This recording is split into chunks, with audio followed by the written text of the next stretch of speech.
अस्सलाम वालेकुम। उम्मीद करता हूँ आप सब लोग खैरियत से होंगे। हम आज की मार्केट में कुछ एनालाइज शुरू करने से पहले कुछ चीज़ें डिस्कस कर लेते हैं कि मार्केट में हमें सबसे ज़्यादा किन चीज़ों के ऊपर फोकस करना चाहिए ताकि हम इस मार्केट के अंदर एक अच्छी मूव कैप्चर कर सके। आप लोगों ने देखा होगा रिसेंटली कुछ कुछ इस साल के अंदर तकरीबन मार्केट ने प्रॉपर एक फंडामेंटल्स के ऊपर मूव अपनी दी थी। टेक्निकल्स के ऊपर इतनी ज्यादा मूव मार्केट में नहीं दी है क्योंकि मार्केट में इलेक्शन के भी मामला चले थे, तो जिसकी वजह से मार्केट ने एक अच्छी मूव भी बड़ी दी थी। मार्केट ने एक डाउन साइड पे गई थी। इसी तरीके से कुछ प्रीवियस मंथ के अंदर आप लोगों ने देखा होगा कि वॉर के कुछ मामला भी चल रहे थे। तो वो वॉर के मामला भी अभी भी कंटिन्यू है, और जिन वॉर के मामला की वजह से मार्केट अप साइड पे गई थी, तो टोटली अभी जो फिलहाल इस साल मार्केट चली है तकरीबन तकरीबन 70 to 75% मार्केट ने फंडामेंटल्स को ही रिस्पेक्ट दी थी। इसी तरीके से अभी भी रिसेंटली कुछ मामला चले हैं, जैसे इलेक्शन में मार्केट डाउनफॉल पे आई थी।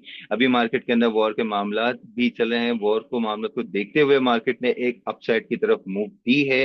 तो इसी तरीके से हमें कोशिश करनी चाहिए कि सिर्फ टेक्निकल्स को नहीं, फंडामेंटल्स को भी नजर रखना चाहिए। आज के दिन के अंदर भी कुछ खास मार्केट के अंदर न्यूज नहीं है, बट कल के दिन के अंदर अनएम्प्लॉयमेंट क्लेम भी है, और परसों भी जुमे जुमे को भी डेटा है मार्केट में। तो मार्केट की अगर हम आज की भी बात करें और कल की बात करें, कल के दिन के अंदर भी हम इस न्यूज़ के फायदे को देखते हुए, जिस तरीके से अभी रशिया और यूक्रेन के वॉर के जो मामला चल रहे हैं, जिस तरीके से आप लोगों ने ये न्यूज देखी होगी कि कल के दिन के अंदर भी ये मिसाइल्स वहां पे लगे हैं और आपस में इन लोग की जंग चल रही है। ये अभी तक खत्म नहीं हुई है जंग की, तो जिसकी वजह से मार्केट में भी एक बुलिश मोमेंटम भी बन रहा है। और डेली के अंदर भी, जिस तरह हमने प्रीवियस कुछ वीडियोस के अंदर देखा था और डिस्कस भी किया था, कि एक मेजर सपोर्ट एरिया है, अगर इस सपोर्ट को ब्रेक करेगी तो और डाउनफॉल जाएगी, वरना मार्केट इस जगह से बाय साइड पे आ सकती है। और इसी तरीके से हम लोगों ने कुछ पुरानी वीडियोस के अंदर आप लोगों के साथ शेयर भी करा था, और ग्रुप के अंदर भी चीजें हम लोगों ने बाइंग साइड के ऊपर भी गए थे। जैसे 2553 से 55 के एरिया से ही हम टोटली सिर्फ बाय को ही देख रहे हैं, सेलिंग की तरफ जा नहीं रहे। क्यों? क्योंकि हमें एक कोई भी कंफर्मेशन सेलिंग की नहीं मिल रही है। क्योंकि ट्रेंड के हिसाब से अगर हम चलेंगे तो मार्केट में एक अच्छी मूव भी कैच कर सकते हैं। इसी तरीके से अगर हम आज की बात करें, तो आज भी मार्केट के अंदर आप लोग देख रहे होंगे कि मार्केट ने एक H4 के बड़े टाइम फ्रेम पे अपना पुल बैक पोजीशन बनाने की कोशिश कर रही है। बट यहाँ पे अभी तक कंफर्मेशन नहीं, जैसे ही हमें एक अच्छी कंफर्मेशन मिलती है, क्योंकि H4 में देखा जाए तो अभी भी गोल्ड अपनी सपोर्ट के पास ही है। अगर इसकी क्लोजिंग इस सपोर्ट के ऊपर ही होती है तो मतलब मार्केट अपनी जो ट्रेंड अपना कंटिन्यू करके रखा हुआ है, इसने बाइंग साइड का उसी को रिस्पेक्ट दे रही है। और अगर ये पुल बैक होना चाहती है, अगर मार्केट अपनी दोबारा सेलिंग पोजीशन पे आती है, तो ये अभी फिलहाल डेली के अंदर अगर हम देखा जाए तो ये अपने रिजेक्शन एरिया से ही रिजेक्ट हुई है, जैसे कि 42 से लेके 50 का इसका एरिया मेजर एरिया बनता है, जहां से इसने अपनी रिजेक्शन को रिस्पेक्ट देके थोड़ा सा डाउनफॉल की तरफ आई है। लेकिन हमें अभी मार्केट में देखा जाए तो मार्केट एक रेंज के अंदर चल रही है, जैसे कि 608 से लेके 2608 से लेके 2640 के 42 के एरिया तक। अगर मार्केट इन एरियाज में को ब्रेक करती है, अगर मार्केट 48 से 58 का एरिया ब्रेक करती है, सस्टेन करती है, तो मार्केट में हमें एक अपसाइड पे अच्छी मूव देखने को मिल सकती है। कम से कम 200 पिप से लेके 250 पिप तक की मूव देखने को मिल सकती है। और अगर हमें सेलिंग की तरफ जाना है और एक अच्छी कंफर्मेशन चाहिए कि अगर हम मार्केट डाउनफॉल की तरफ आ रही है, तो गोल्ड को 2600 से लेके 95 का एरिया ब्रेक करना जरूरी है। इन एरियाज को मार्केट ब्रेक करती है तो हमें एक अच्छी कंफर्मेशन देखने को मिल सकती है, और हम सेलिंग की तरफ अपने ट्रेंड को मूव कर सकते हैं।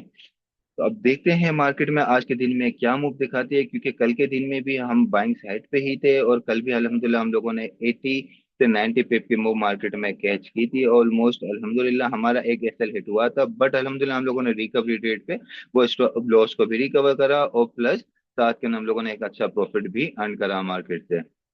बाकी एक रेंज आपको आज की बता दी है कि मार्केट फिलहाल तो इसी रेंज के अंदर है।